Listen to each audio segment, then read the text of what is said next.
Check out great deals throughout the store at Safeway. This week at Safeway, get mega packs of USDA Choice boneless beef chuck roast for $3.97 per pound with digital coupon, limit 2 packages. Plus, Hass avocados are 10 for $10 member price. And get Fuji apples for just 77 cents per pound with digital coupon. Also this week at Safeway, get selected varieties of Lucerne milk gallons for the member price of $3.99 each when you buy 2. Visit Safeway.com or head into your local store for more deals. It's important to properly dispose of unwanted medication or sharps. MedProject offers free and convenient disposal options near you. To learn more, call 844-MED-PROJECT or visit medproject.org.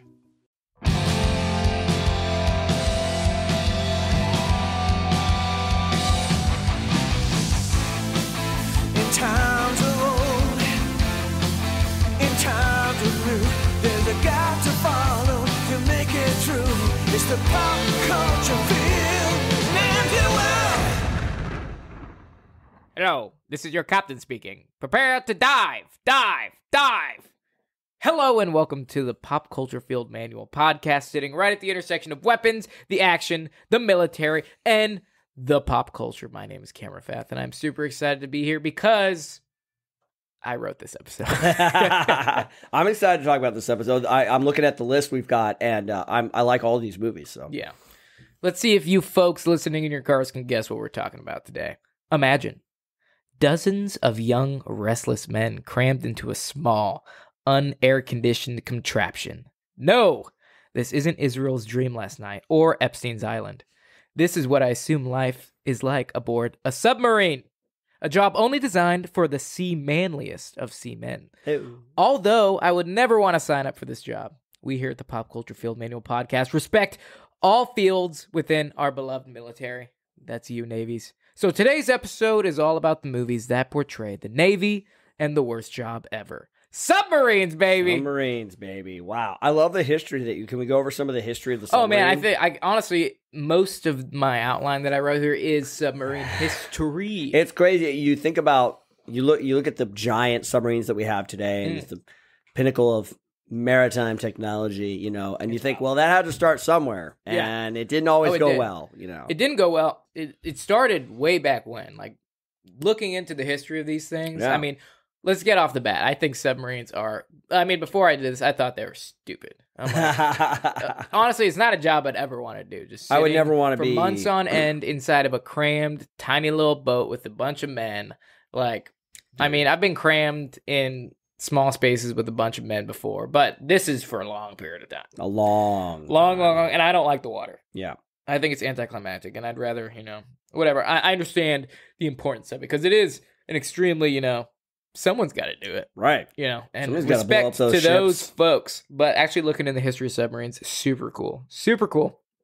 To where, just going off the beginning, submarines, the first military application. Because, I mean, if you want to talk like history, this shit goes back all the way. Oh, like to non-military applications. Yeah, just just like trying to go under the water. Yeah, going under the water. This is like back to like empires. Wow. Like, I mean, I guess they use it on sea, like sea things. I was looking into like Alexander the Great had like contraptions that went under the surface that extended tubes out of the top of, you know, the ocean surface. Snorkel type devices. Yeah, that were flamethrowers. Wow. That would spit fire at ships and sink them at sea and stuff. So there was like that example of submarine. But like the first like man, you know, actual steered contraption came on September, at least for military application, was September 7th, 1776. Wow. And when the American-made, quote-unquote, Turtle, the Turtle was a one-man submarine that attempted to place time bombs on a British admiral's flagship, the Eagle,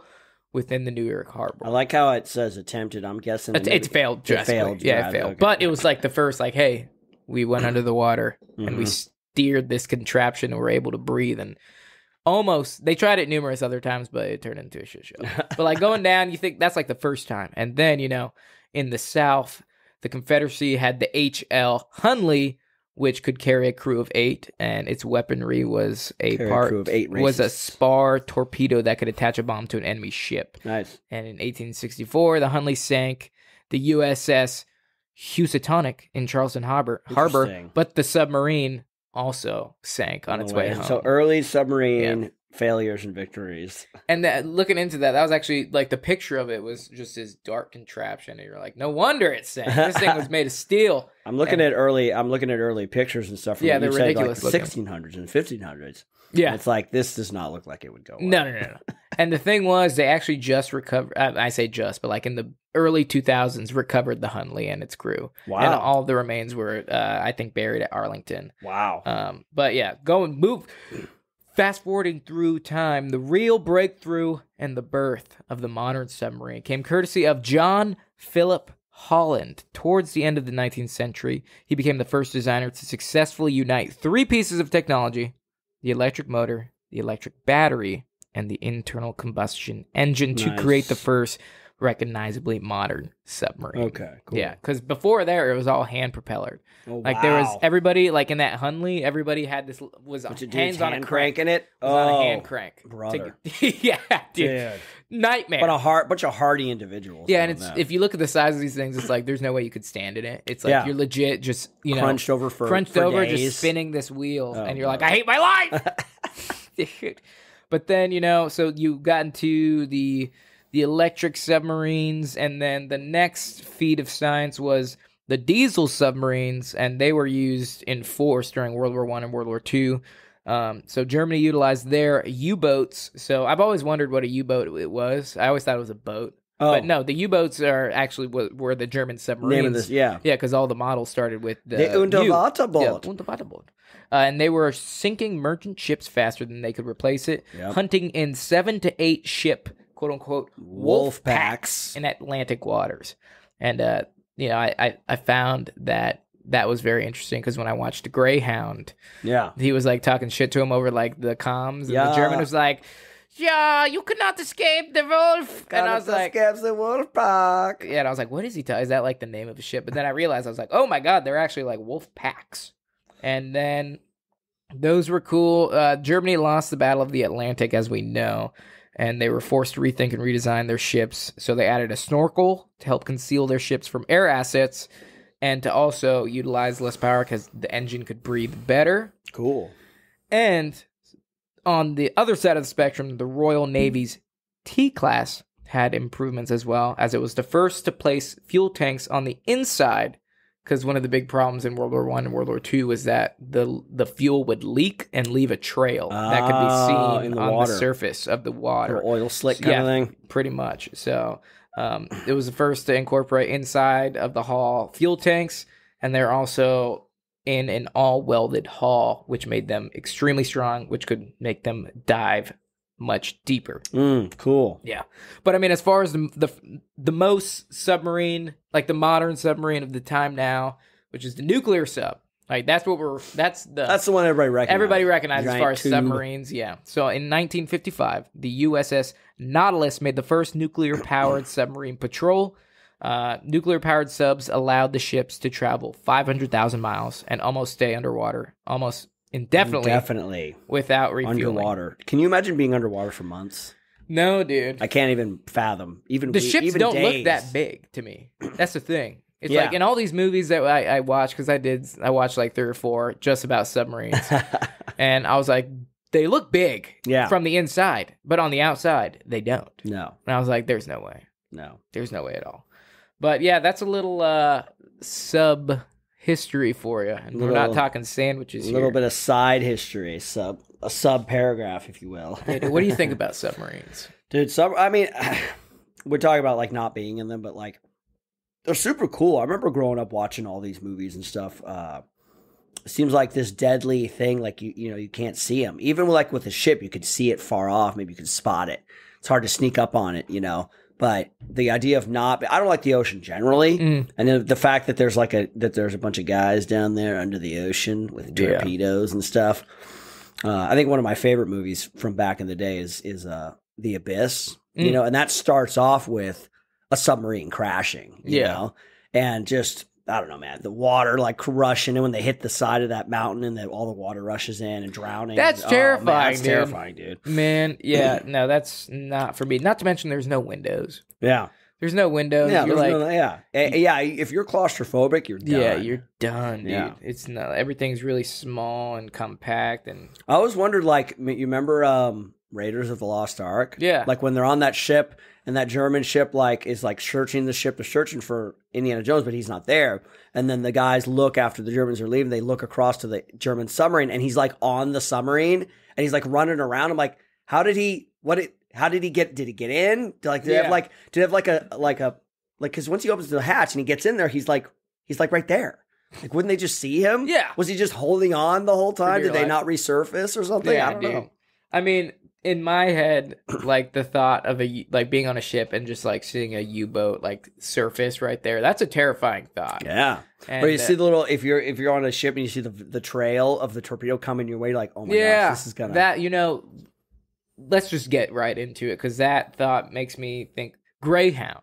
Yeah. So even though Greyhound, so it's a 2020 film, the basis is U.S. Navy Commander Ernest Krause, I think that's his name, maybe Cross, who's played by Tom Hanks, is assigned to lead an Allied convoy across the Atlantic during World War II. It's so good. His convoy, however, is pursued by German U-boats. Although this is Cross's first wartime mission, he finds himself embroiled in what could be known as the longest, largest, and most complex naval battle in history, the Battle of the Atlantic. So, they do such a good job. It's a good job. They do a very good job. I love it when they do a good job of portraying naval warfare, the thought process that goes into it, the decision making, the point, like the counter tactics that they use. It's so officer led. Yeah, it really is. Like the captain of that ship he's making the calls. Yep. And the communication has to be so on point from everybody because he has to use that information to make the decision. It was so impressive. I mean, that movie, they did a good job. And after watching all these, I always was like, if you're in the, I am guilty of a superior complex of always thinking, because I was a ranger, I was like, yeah, all the other branches, they're not combat MRS or whatever. But after watching this, like Greyhound, first of all, I have a deep respect for all World War II veterans because they were the greatest generation. They did it better with less. So I have huge respect for those people. And just like seeing with the equipment they're using and their communication in the movie was sound. Yep. Like every piece of everything was echoed all the time. Yes. And like it was so precise and they knew exactly what they were doing as far they were masters of their equipment. Yep. Regardless of being, if they weren't special operations or not. They knew they were masters of what they were doing. You talk about the saying like he runs a tight ship. Like a ship has to be tightly run because everybody the decision that has to be made is dependent upon all the information getting there quickly and accurately because he makes that decision and everybody reacts and then whatever happens, and then they have to react off of that. And I mean, just the whole, like you said, the naval warfare type where it's like, you're turning directly into the torpedo head? Why? Just like... Yeah. In talking about another movie we're going to mention here Hunt for Red October, where he knows the arming distance of the torpedo and turns his submarine into the torpedo and hits it before it can arm. Yeah. And he's like, he will not do that mistake again. Yeah. And then, how does it get out of it the second time? Because this guy's like, this one's armed automatically, or something. Oh, man. I forget. It's so cool how the maneuvers and stuff that they do. It is, and there's no windows. You're like taking a chance just based on cardinal direction and like sonar. Like you hear a rudder coming from a specific direction. Very dramatic. That's used to great effect in movies with submarines. It's the faster boom, boom, boom, boom, boom, boom. Yeah, the sonar was the most impressive. Like even though the human communication aspect, I think the most crucial and important piece of equipment on like a vessel, especially a submarine, is the sonar. Yeah. Yeah, that's your eyes. That's me. Yeah, your eyes and ears. It's your senses. Yep, exactly. So I think that's like an extreme. Everybody knows what it sounds like too. It's so recognizable. The bing, bing, bing, bing, bing, bing, bing. Yeah, the ba-dum. Yeah. Ba-dum. Yep. Dude, sonar's so cool. But yeah, Greyhound was awesome. Tom Hanks has played in his fair share of amazing World War II movies. Yeah, he's a big World War II fan. Yeah, Saving Private Ryan did an excellent job, and he portrayed this character great. I cried like a little bitch at the end. So it's a really good. It kind of ranks up there. It's up there in those kind of really good World War II movies. It was great. So yeah, I had to throw that on the list, even though he's commanding a warship. Like one of the destroyers, but the fact that he's being hunted by all these separate U-boats. You cannot escape from the Wolf Pack. You all die. Yeah. Yeah, I was like, damn, what a shit talker. I was like, that guy's a shit talker. He gets him. That crowd. I get those krauts, and I like how they blow them up with like the little. They look like they just shoot off the sides of the little ship, depth charges and stuff. Yeah, and they explode off the side, and they're like, "We got him! Your first kill, sir!" Yep. And he's just like, "Yeah, we just took those guys' lives." You could see it deeply impacted him that he just killed somebody. Yeah, they do a good job in that movie of making it like a marathon. Like he doesn't really ever get a break. Like he doesn't sleep all that much. His like shoes are wearing out. He never eats. He puts on the slippers and his heels are bleeding by the end of it. Yeah. And like when they're on the way home, he finally goes to bed. Yeah, he finally goes to bed. Yeah, it's a good. That was an amazing movie. If you haven't seen Greyhound, do it. It's on Apple TV and it's free. Yeah, that was one of the first ones to. Was that one of the ones that like kind of got caught by COVID? Like it was gonna have a theatrical release and then COVID hit. And I think so. Apple TV. Yeah, Apple TV. No, I mean you just need it's like a $4.99 subscription. Yeah, go. It's worth it. It's worth it. Greyhound was awesome. They did a great job with that one. But let's talk about a little more. You want to go classic? Yeah. Let's do Hunt for Red October. Okay, let's do it. 1990. Based on the popular Tom Clancy novel, suspense movie tracks a Soviet submarine captain, Marco Ramius, played by Sean Connery, the most Scottish Russian. Connery. I'm going to defect from the fatherland. To Sean Connery America. plays a Scottish. Yeah. Plays a Spanish when he doesn't have an accent. He abandons orders and heads for the east coast of the United States. So he's trying to defect, basically. Yeah. With Sam Neill at his helm as his right-hand man. Equipped with innovative stealth technology, Ramius' submarine, the Red October, is virtually invisible. However, when an American sub briefly detects the Russian presence, CIA agent Jack Ryan, played by Alec Baldwin, sets out to determine Ramius' motives. Yeah. Fearing that he may... Yeah. Yeah, he's the one that kind of suspects. He's the one that first brings up the idea that he might be defecting, right? I think so. Doesn't he do like a bit of character work? And they're like, what are you talking about? Yeah, He's he like, takes no, a wild guess. Yeah. He does. He's got a hunch. And this one, Alec Baldwin he's not like a Jack Ryan. He's not like an He's not like a super guy. Like spy type Jack. He's like a pencil pusher. Yeah, he's just a CIA analyst. Yeah, in the beginning, he like is analyzing the pictures of the sub, and he's like, "What are those doors?" Yeah, it's like, "What are those doors?" He's like, "Those are." What the problem is, we don't know what those doors are, and it turns out to be the rotor system. What was it? They called it the Lotus or the Butterfly or something like that. Yeah, something like that. Which Caterpillar. The Caterpillar. I was on the right. Is that track. what makes him so hard to detect? Because he's quiet. Yeah, because usually the sonar to detect another sub, they'll listen for rotor noise. Yes. So you'll hear like the. But that will take the Caterpillar system basically eliminates the rotor and is a jet propulsion or something? It's I think they like ionize the water and then it pushes it out the back. And so it just sounds like it sounds like seismic activity. Right? Yeah, it sounds like ocean noises, basically. Oh, okay. So it doesn't sound like a submarine. That's cool. Well, it is cool because, I mean, the only reason how they even detect it is that one sonar, like very, very seasoned sonar, I want to call him a gunner. I think it's just technician.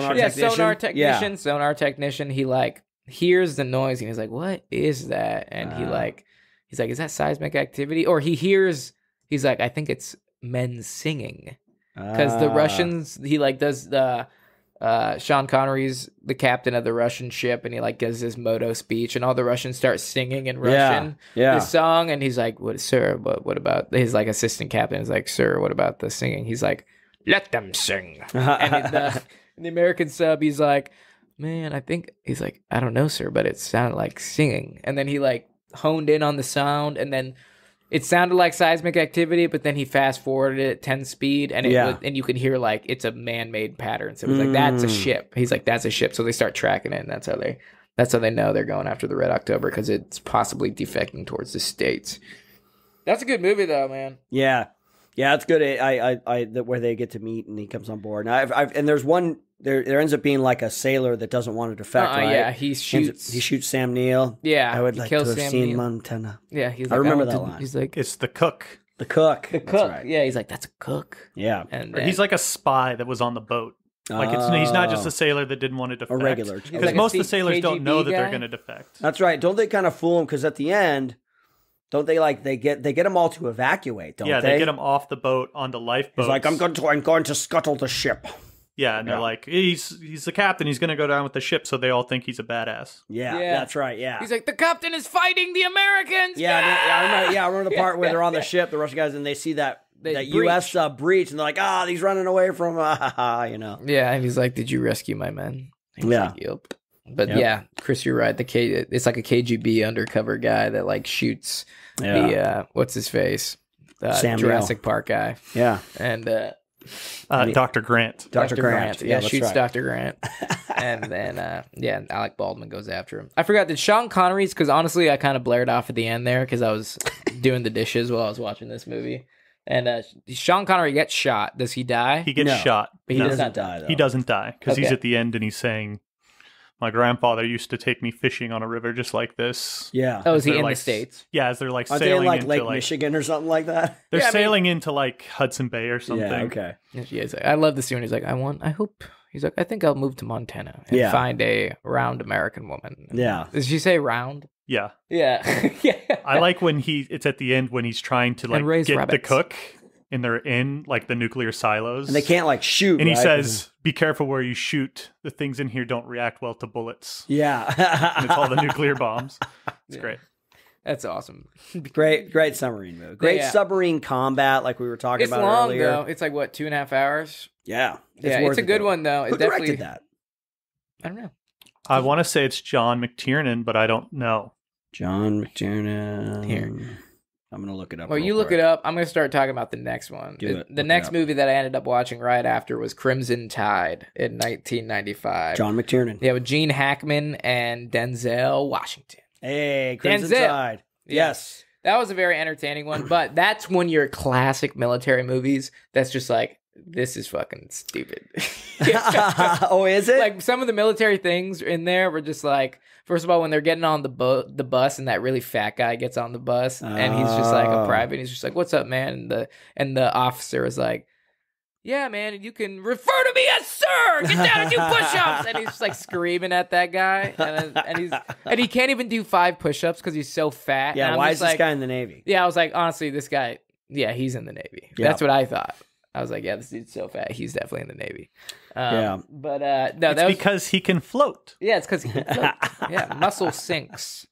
But I think it was a funny movie. Denzel, I think Denzel's a good actor.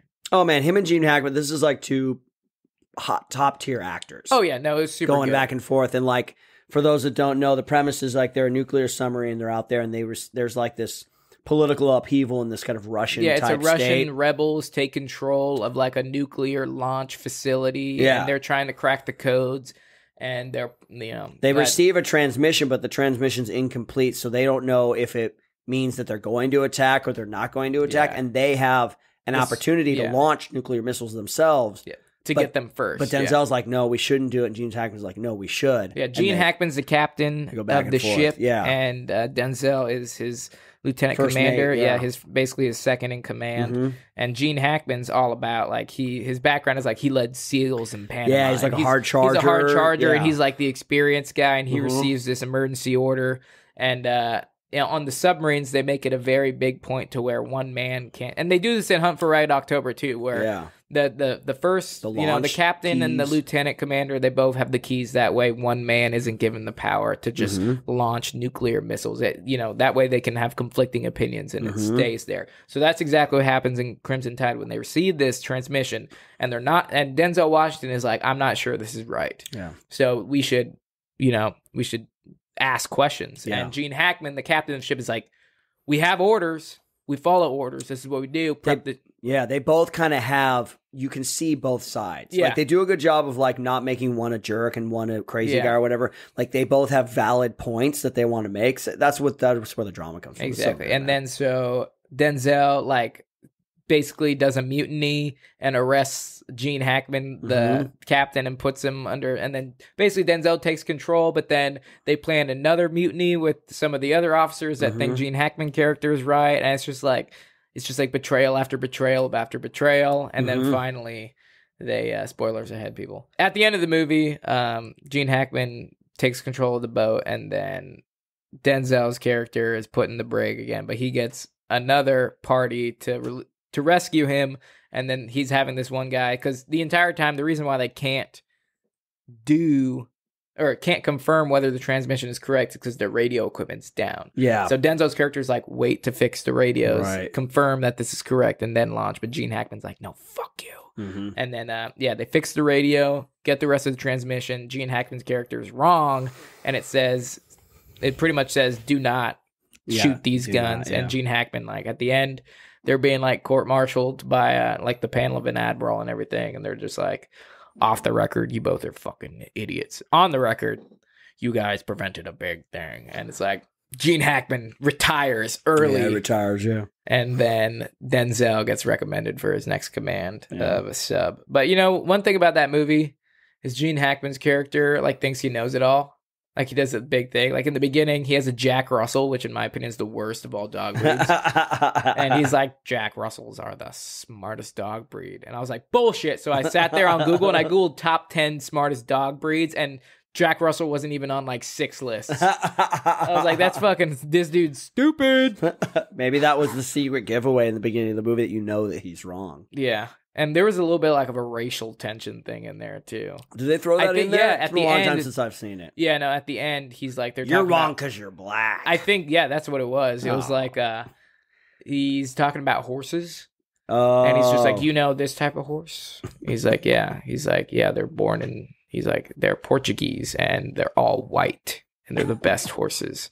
And then Denzel's like, actually, they're Spanish and I know they're all white, but they're born black.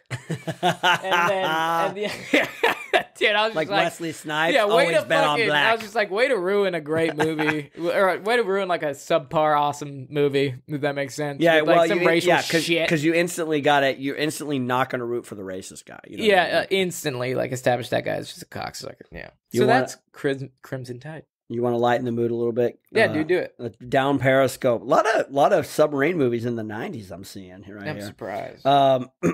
Maybe there was like a big PR push by the Navy or something. I think so.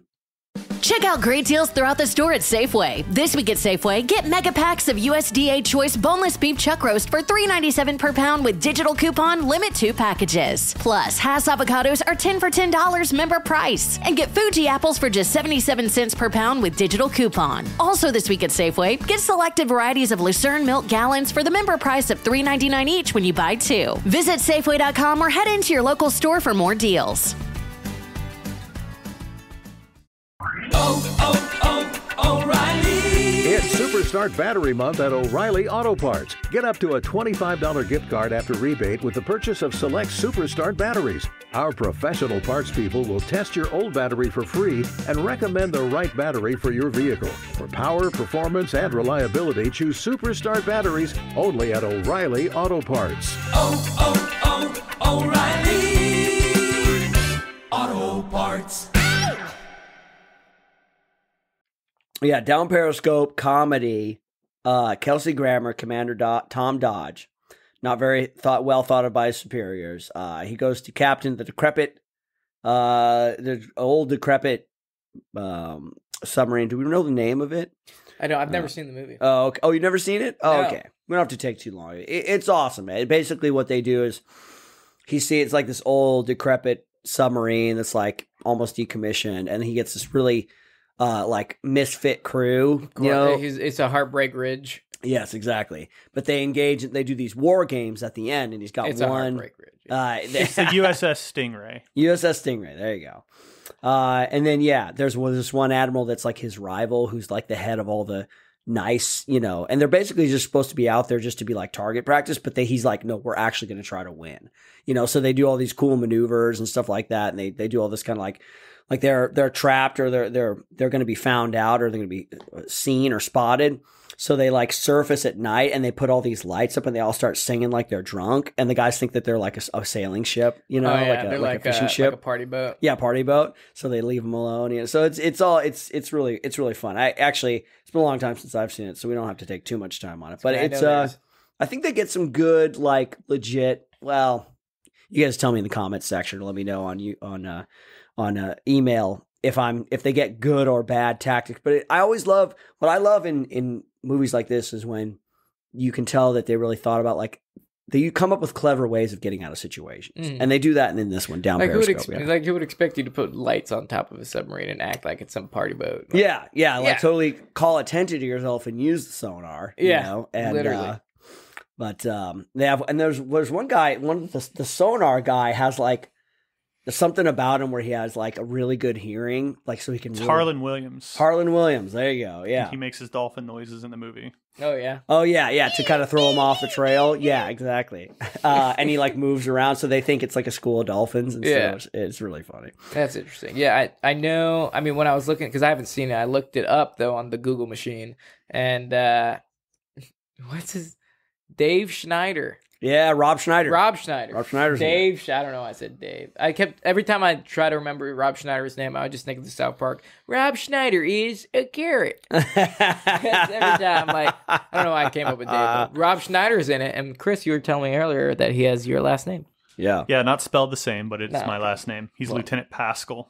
Nice. Now everybody knows your full name, Chris. Uh-oh. Not Gotcha. Doxed him. Doxed. Also, it has a very attractive Lauren Holly in it as the first woman assigned to a submarine. Hey, all right. Is she like a hard ass and has something to prove? I mean, she has something to prove because she's the first woman assigned to a submarine, but she's not a hard ass, I don't think. Okay. Nice. Well, good for her. But it has a funny bit in it that I wanted to mention. The cook, they're trying to all be quiet, and he just cuts a loud ass fart. yeah, I was gonna say, of course. And then one of the guys, you see him like shoving toilet paper up his nose, and he says, "Somebody ought to sew his asshole shut."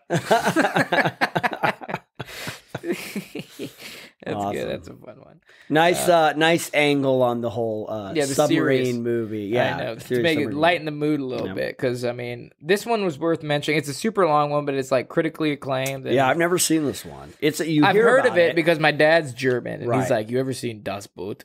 Yeah, I'm Das like, Boot. Yeah, so it's 1981. So a German submarine patrols the Atlantic Ocean during World War II, manned by a crew that must contend with tense conflicts and long stretches of confined boredom. Sounds like Wow. a laugh riot. Yeah. So while war correspondent Werner, played by Herbert Grönemeyer, observes day-to-day life aboard the U-boat, the grizzled captain Jürgen Prochnow struggles to maintain his own motivation as he attempts to keep the ship's morale up in the face of fierce battles, intense storms, and dwindling supplies. So I think what I've heard about this movie and what I know about this movie is it's about true life. Yeah, like I'm sure it's very like it's a drama, right? Yeah. It's like MTV, True Life, My Yeah. Submarine Journey. I'm sure there's a lot of commentary about like, Wolfgang Peterson is the one who directed it. Okay. But I'm sure it's not like an action movie. It's just like No. about how they feel about things and their Yeah. the movie's... maybe war or something. I don't know. Yeah, the movie's 3.5 hours. I think it's just, if you guys seen this movie, go ahead and give us a good plot summary of what happens. Yeah, 'cause is it worth seeing? I don't have 3.5 somebody hours to grabbing just a girl's waste. boobs. I Yeah, see somebody so- partying or something like that. Yeah. Yeah, I don't know. It looks, it's just like, what do you do when men are bored?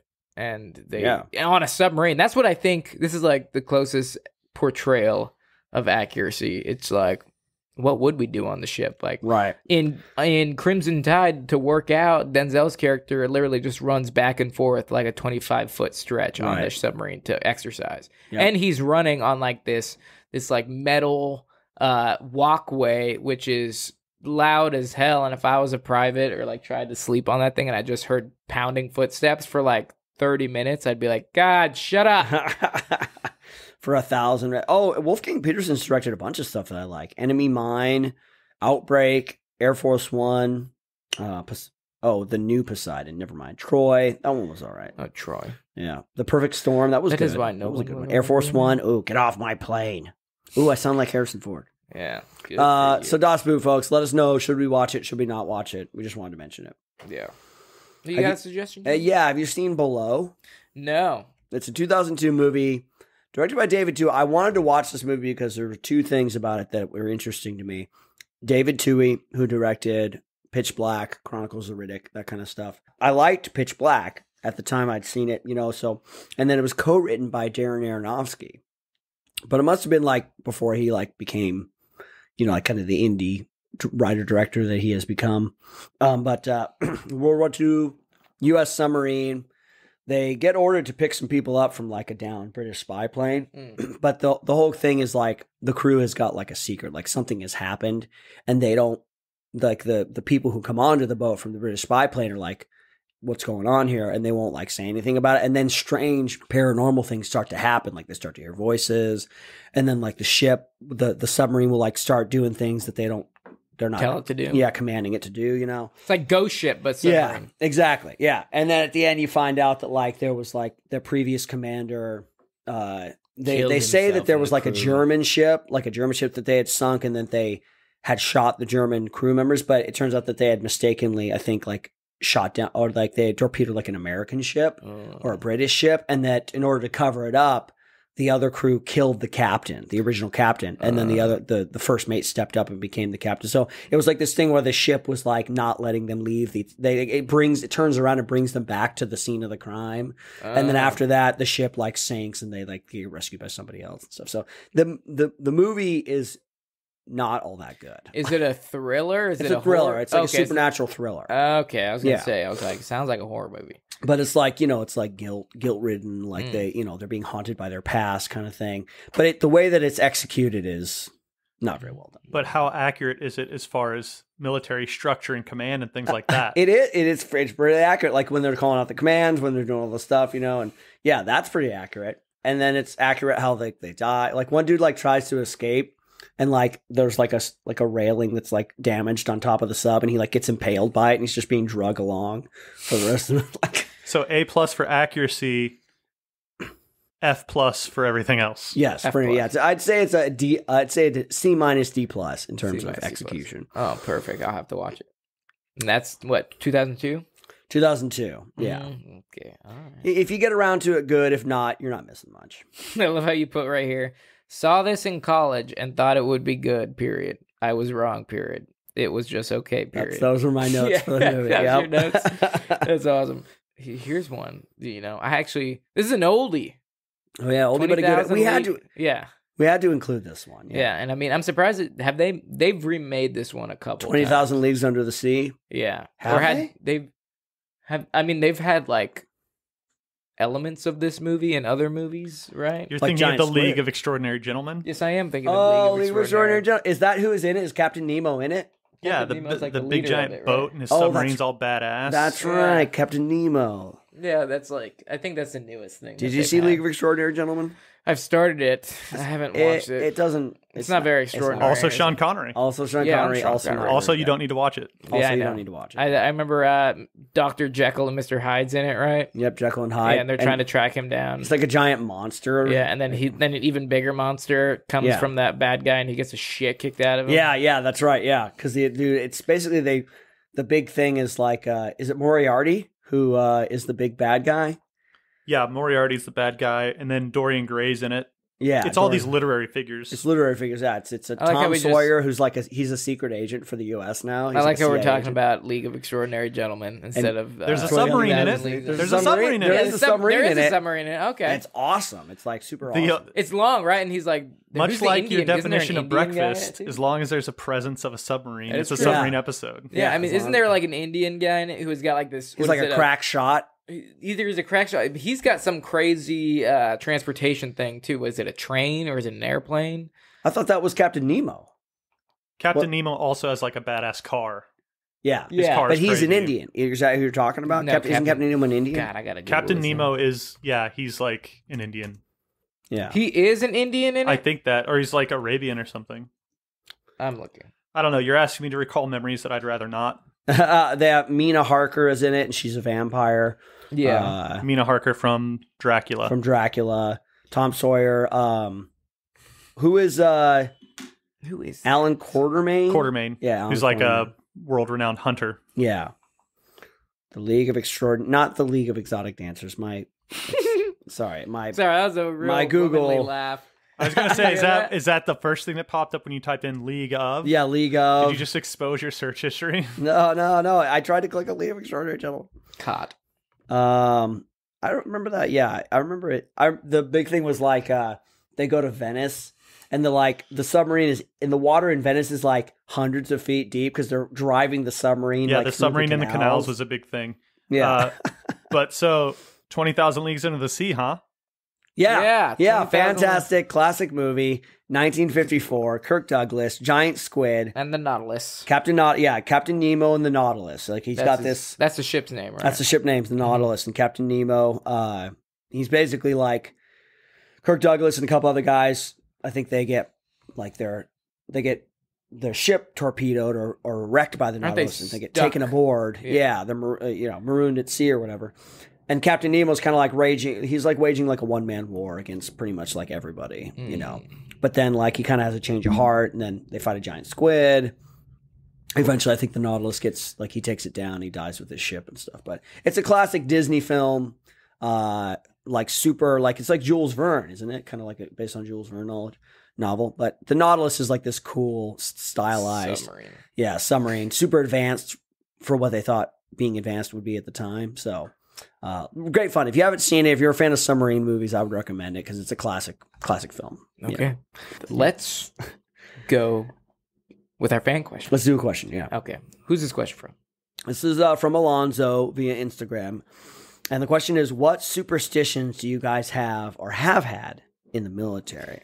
Actually, I can't think of it. I'm sure there's something that I was like... Any like habits maybe? I mean, maybe there was like, I'm thinking about like dudes for the NFL that they don't wash their lucky jersey or, or like in Black Hawk Down, he's like, look at that guy. He's putting his blood type in his boots and he's like, I don't do that, man. That's bad juju. Yeah, bad juju, yeah. Yeah, I don't think so. I know when I think about that, I think of like how regimented my setup was before I would go on a mission.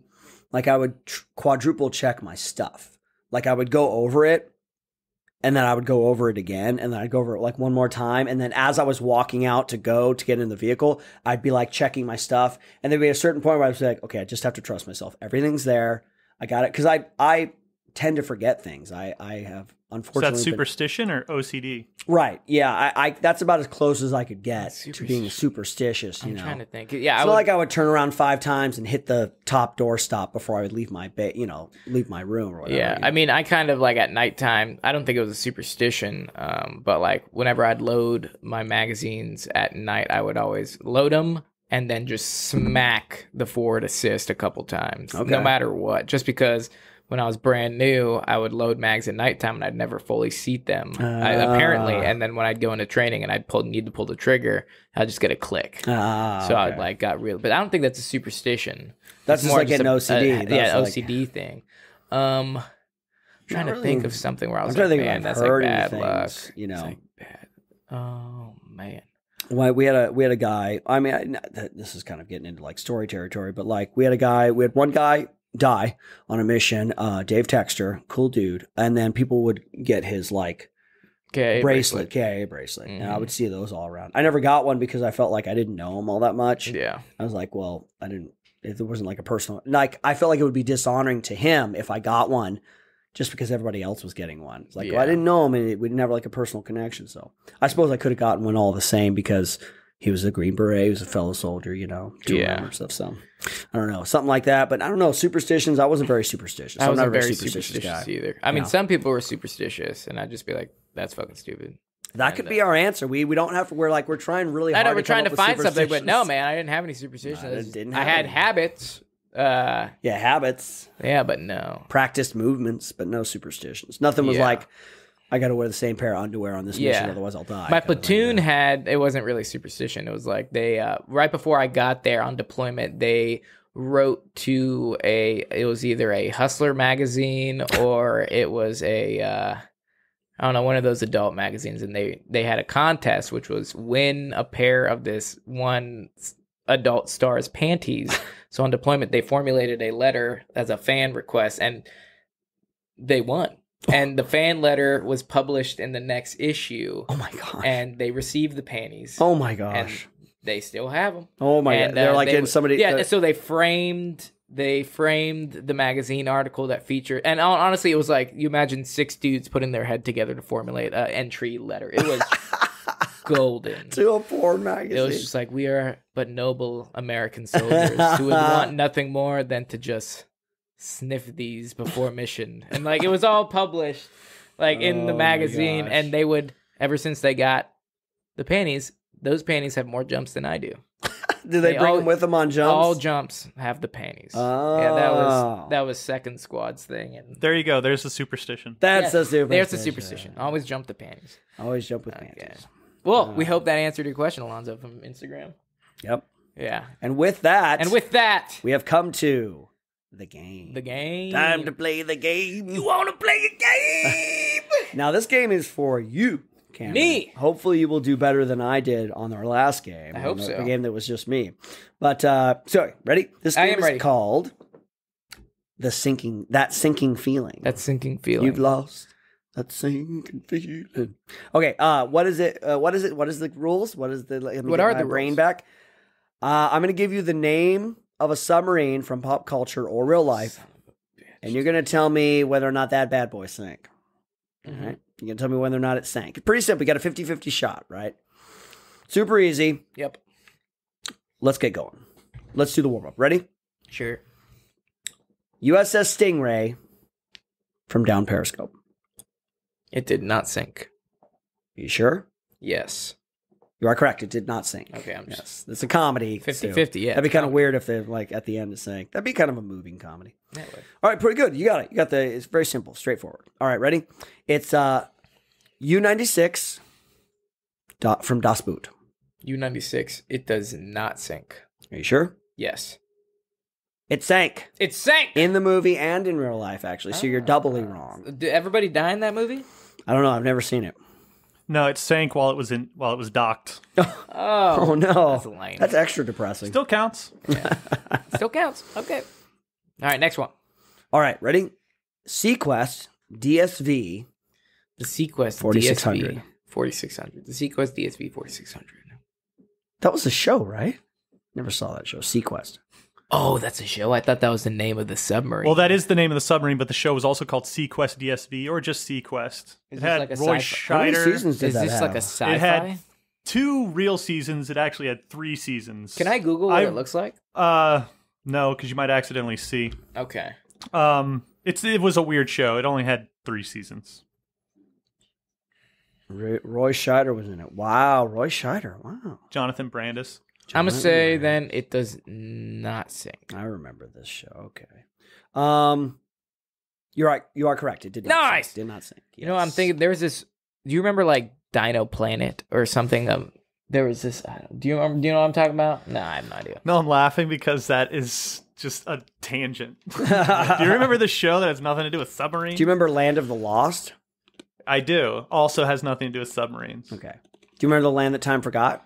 Do. There's a submarine in that. Okay. Fair point. I see what you did there. All right, next one. Ready? Sure. The Red October. Hunt for Red October. Hunt for Red October. That does sink. That does sink. You are wrong. Am I wrong? It does Red not October sink. does The not last scene is them floating into. We sunset. talked about Yeah, I it. literally just talked about it. I'm with sorry. You said you faded at the end. I faded at the end. I faded right when where Alec Baldwin is holding the gun at the cook. Oh, okay. That's where I was just like, okay, I got to do these All right, dishes. we basically, you're basically done by that point. Yeah. They win. All right. This is a real life submarine, the USS Thresher. Thresher from. Oh, it's real life. Just real life. Real life. I mean, there's 50-50 shot. I have no idea what that's from, what period. I'm going to say it did not sink. Wrong. It sank. Okay. It did sink. Just a fun fact about the USS Thresher. Uh-huh. It and another submarine sank like in the 70s. And so Dr. Ballard, the guy that found the Titanic, he found the Titanic because he was supposed to be on a fake mission looking for the Titanic. It was a covert mission to try and recover the USS Thresher. But he accidentally found the Titanic? But he really found the Titanic. They found the Thresher also, but he wasn't supposed to be finding the Titanic. It was a cover for finding the Thresher. No And then he kidding. found the Titanic. And he yeah. actually found the It was Titanic. crazy. There was this whole exhibit at the Reagan Library, but I just thought that was a fun little fact. That's crazy. Awesome. All right. You should be able to get this one, the Nautilus from 20,000 Leagues Under the Sea. The Nautilus. And you just mentioned that he goes down with his ship and it sinks. You are correct. It did sink, yes. Thank you. Give me that. All right. Let's do from Crimson Tide, the USS Alabama. Sink or not sink? It does not sink. You are correct. It does not sink. It's Dinotopia. Dinotopia. I remember Dinotopia. That was a book, and then it was a movie series. Or a movie like series. That's what I was watching as a kid. There's a submarine in that one as well. Yeah. Is that the one where they put like the? No, that's Dino Riders. Never mind. No, they ride. I remember Dino Riders. Ride, that was a cartoon, right? No, Dinotopia. They ride the pterodactyls. No, too. but Dino Riders is one where like it was these two warring bands of people, and they put they just had like this mental connection with the dinosaurs, so they were friends with the dinosaurs, and the bad guys put like mechanical things to control them. Yeah. It was super cool when I was a kid, which means nothing. I remember the No Dino submarines, Riders. Yeah, Dinotopia had a submarine in it, and I remember one dude tries to steal it and ends up getting eaten by this giant snake thing. Yep, there it is. Yeah. Cool. Sorry, that was when I was young. To be fair, it had a submarine, so it was worth mentioning. You're right. Yeah, it did have a submarine because I remember he's like some dude steals it, and then he like sees this giant monster, and he's like, "Oh shit!" All right, last one of the game. Sure. K-19 from K-19, the Widowmaker. Widowmaker! That was my platoon name in basic training. Widowmaker? Widowmakers, yeah. Nice. It's fucking lame. Making a lot of widows. Yep. K-19? K-19 is the name of the sub from the movie. I'll give you a hint, it has Harrison Ford in it. K-19, the Widowmaker. Also, a true story. He actually tried The movie's to do called a K-19? Yeah, K-19, the Widowmaker. Because K-19, the Widowmaker. It's based on a true story. Harrison Ford, he actually uses a Russian accent in this one. Does he? Directed by Catherine Bigelow. It really? does not sync. Correct. It did not sink. Yes. Yep. Okay. What was the we deal haven't with covered? that? Did something go wrong with it? It's like one of the first nuclear ballistic subs that Russia had, and they got attacked or something, and so there was like a radiation leak. Okay. And so they had to get all the soldiers off or all the sailors off, and the government was like, don't do that, and he did that. Yeah. To save all his soldiers' lives. They basically would have died if he had listened to them. We never mentioned Atlantis. Atlantis? The Disney movie. Oh, the Disney movie. That was great. That was good. That was a good. classic. That was kind of hardcore. It was PG. It was not like a G-rated movie. Hardcore. The Dead. All right, folks. That is it. That is it for the game. That is the game. That is also it for the entire show forever. This is the last episode. Actually, not. No, it is not the last episode because we got to tell you guys what to do. Yes. Or actually, we'll make suggestions because telling you what to do would be kind of dickish. We're gonna lose our audience. We keep ordering our audience. Absolutely. Well, we have to mention that if you guys want to support the podcast channel or our YouTube channel and to help fund everything, you can go ahead and buy us a coffee. We've had a couple very generous donations so far, and they've been paramount. Yep. In bringing this podcast to your ears. So thank you for everyone's generosity. You can find the links to Buy Me a Coffee on our Instagram or on our YouTube channel. If you guys want to get in contact with us and just ask us those questions, we know we're answering a fan question every episode, and that doesn't mean that we will restrict fan questions to only one per episode. Who knows? We might do an entirely other. We just want to get them out there. We just want to get them out. We get a lot of questions. Like 6 months before we answer your question. And we love hearing from you guys. We love communicating with you. So send those questions, or if you just want to say what up, send them to pcfmpodcast@gmail.com. That is pcfmpodcast@gmail.com, or on Instagram @pcfmpodcast. We have a new channel called Shift Fire on YouTube. Great content coming your way. Yes. All year long, baby. Go ahead and check it out and subscribe. You can check out my Twitch channel, twitch.tv/myhappyself. I stream 3 days a week. It's a good time. And yeah. It is good times. And if you guys want to support my streetwear brand, you can find us on Instagram @KITGOD. That is KitGod Apparel, or on the website kitgodapparel.com.